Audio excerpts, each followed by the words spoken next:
Maybe you aren't in Copenhagen like me enjoying a Fransk hotdog, but you can still make it at home. Let me show you how.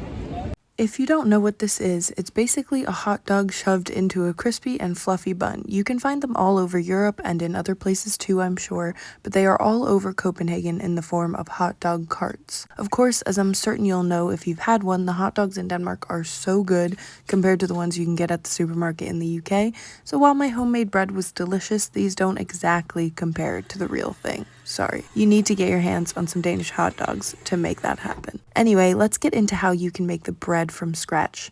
Simply combine the ingredients and knead the dough until nice and smooth.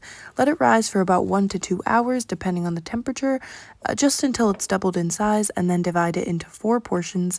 I like to weigh mine just to make sure they're as even as possible. Then you're going to roll these into long and thin logs that are about the length of your baking sheet, and then they need to rise again for about 30 minutes until they look nice and puffy. At this point, preheat the oven to 350 degrees Fahrenheit or 175 degrees Celsius. Now it's time to brush them with milk, which will give them a really nice golden color, and bake for 25 to 30 minutes until they're nice and golden brown and hollow sounding when you tap them, which is honestly the best way to check that your bread is done.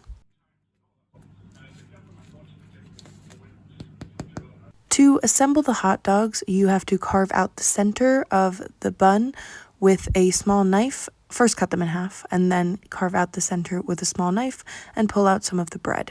I toasted mine in the oven for a few minutes just to get them crispy and warm like they are when you buy them from the hot dog vans. But then it's just time to add the sauce, which you just squeeze into that hole and then add the hot dog. It's honestly really not very appetizing to watch me do this on camera, and it's not that appetizing to do, but they are so good and absolutely worth it. They can get a bit messy, so you can tap them against the table to get the sauce to go further down, but they are absolutely delicious. This is by far the best way to enjoy a hot dog, so make sure you try it out this summer. Thank you so much for watching. Please let us know what you thought in the comments and give us a like and subscribe. See you next video. Bye!